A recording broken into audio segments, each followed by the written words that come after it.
Welcome to Mana's Seal YouTube channel. The previous video link is on the description box or on the top right card. Volume 15, The Half-Elf Godkin.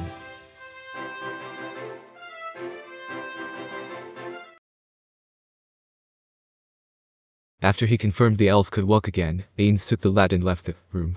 The maids looking at him with chagrin could be ignored. While on the way to the cafeteria, he could sometimes hear the elf's gasps of admiration from behind him, saying amazing and beautiful. Ains wanted to boast, but he endured it and continued to walk ahead without looking behind him.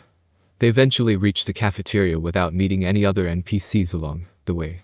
Except for the fact that it took more time than usual because of how slow the gawking elves were, also because Ains slowed down when they passed through the places he took special pride in. There were no other incidents.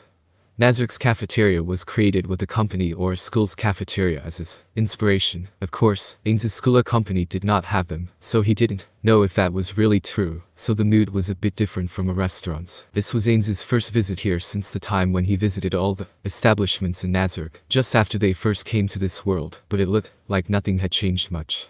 He could faintly hear young ladies engaging in animated conversations and the sound of cutlery from inside. It was probably filled with the regular maids and others who also worked on the 9th floor. Maybe there were area guardians present as well. It was a bit late for lunch, but perhaps due to the shift system, it looked lively.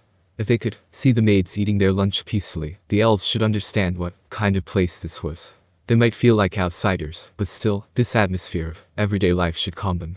That was why he did not order them to clear the cafeteria. But the moment Ains entered the room, the mood suddenly shifted. First, it turned completely silent. The happy voices from before and the lively sounds of diners completely disappeared.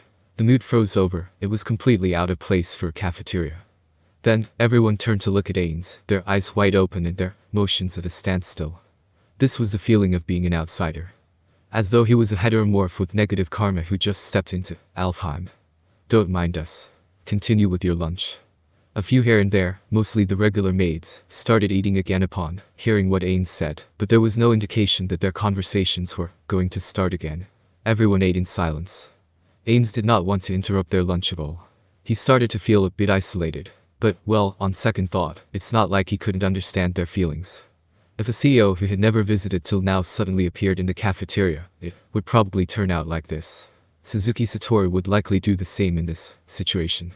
Perhaps it would have been different if this company was a lot smaller, the kind where the distance between the boss and the employees was much closer. That's probably impossible in this case though. It would be extremely difficult to suddenly change his image as the admirable dictator Ains Sama into one of an Ains-san that was loved by everyone. Maybe if everyone found out he was an idiot, such a change could be possible, but he would not be able to bear it if he ended up getting scorned instead, which was unlikely. Well then, let's enter. Turning back to the party, he tried to observe the elves' reactions discreetly.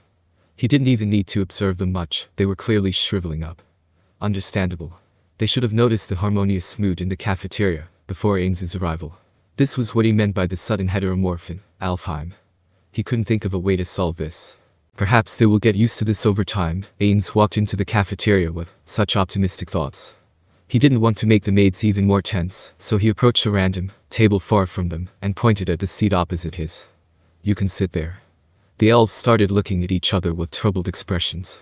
It looked like they were trying to decide who was going to be stuck with the onus of sitting in front of Ains. He was probably right in thinking that. I see. Maybe elven customs are different from ours, so let's just keep this informal and not worry about those things. He tried to give them a way out by acting like he interpreted their hesitation differently. It would not be good if they hesitated too much. He was also a bit afraid of the twins' reaction if they hesitated too much. You there.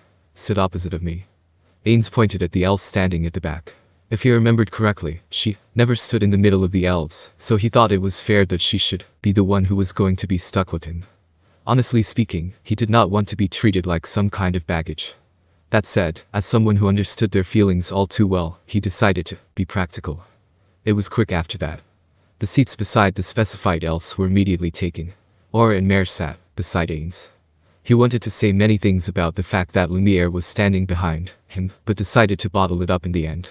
Now then, sorry, but this is my first time using the cafeteria, so explain to me a bit about how it works at this hour.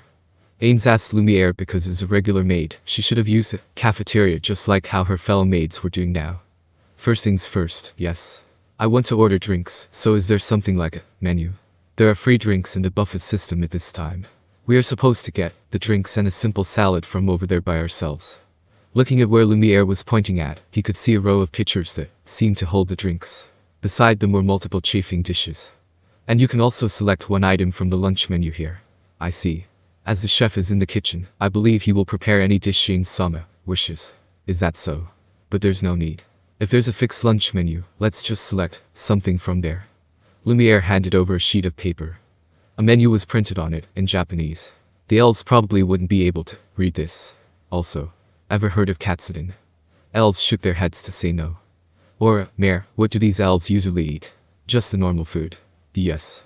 Well, most of the time, it's the same as ours. In that case, did the twins never have katsudon? No, they were usually getting their meals served by the delivery service, and they should also be able to make it by themselves. Have you never eaten katsudon? No, we have had it before. It's probably just that they don't know its name. Ah, so it's something like that. The menu did not have any holograms attached to it, so it stood to reason that they couldn't match the appearance with the name.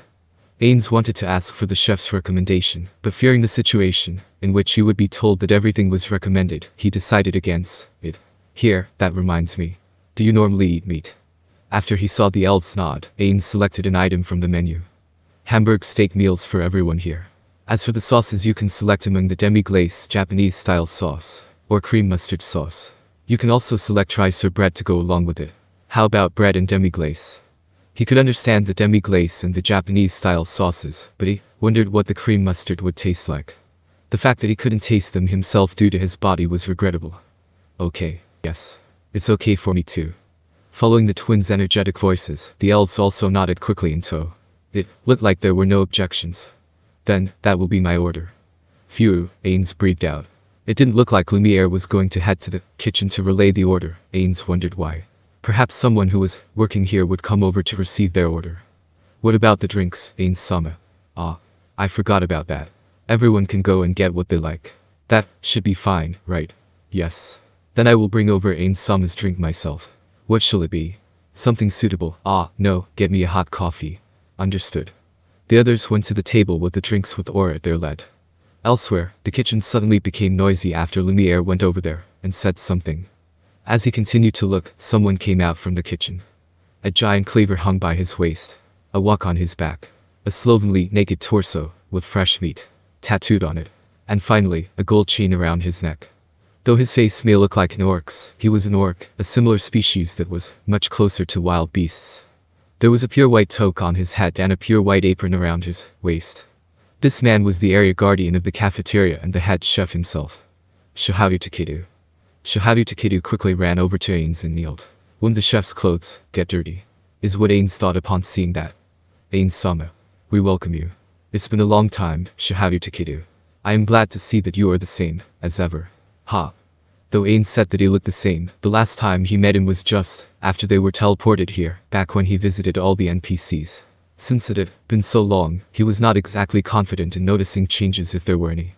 No, maybe you are slightly thinner now. If Ain-sama thinks so, then it is so. That's not what I meant. Ains swallowed his words. I noticed the absence of Ain-sama's order among the ones the maid relayed. I get it now. A masculine smile, though he couldn't be sure as he did not understand orc expressions, welled up on Shiharu Takeru's face. No, you don't get it at all, Ains thought. Was he ever actually understood even once in such situations?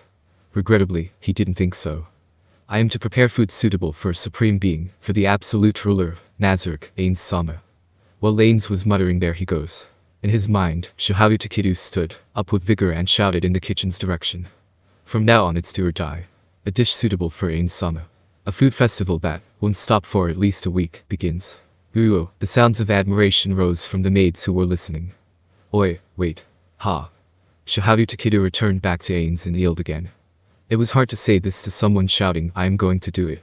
I am going to do it. With all their might. Ains generally thought that he should go along with what NPCs wanted, but this was a bit too much for him. It looks like you are misunderstanding something. Just to be sure, you do know that I can't eat food as an undead, right? Ha. So we are to make something that can be enjoyed by sight and smell. That is what Ain-sama has in mind. Understood. Ains replied to Shiharu Takeru while he was trying to stand back up. Oi, wait, don't be hasty. I am trying to say that I can't eat, so don't waste any ingredients. What are you saying, Ain Sama? Ingredients used for Ain Sama cannot be considered wasted. Yes. Shiharu Takeru said as he stood up and turned towards the cafeteria. That brought about a round of applause. Not just the maids, but even Aura and Merit joined in on it. The elves quickly followed the others in panic. You don't have to follow along, you know. Ains grumbled internally. Well, I will start at once. Oi, wait. Ha. Ains spoke honestly to the kneeling Shiharu Takeru. I am going to be frank. I did not come here to eat. I came here to have an enjoyable, yes, an enjoyable, conversation. I understand your expression of welcome to a suffocating extent, but I do not care for it that much. Can I get you to understand that I just want to have a calm conversation? Ains could understand why Shiharu Takeru was filled with such fanatical motivation. Someone like the ruler of Nazarick, who couldn't possibly visit such a place, came today. He probably just wanted to give the best welcome possible, but that's not what Ains was here for. Ha. Then let me reserve the whole place. Oi, wait. Ha. Don't make a mountain out of a molehill. I will repeat myself, I only came here to have a little chat. There's no need to take things so far, understood? Ains took a quick glance at the others, especially the elves, and found that they were just staring at him with serious expressions.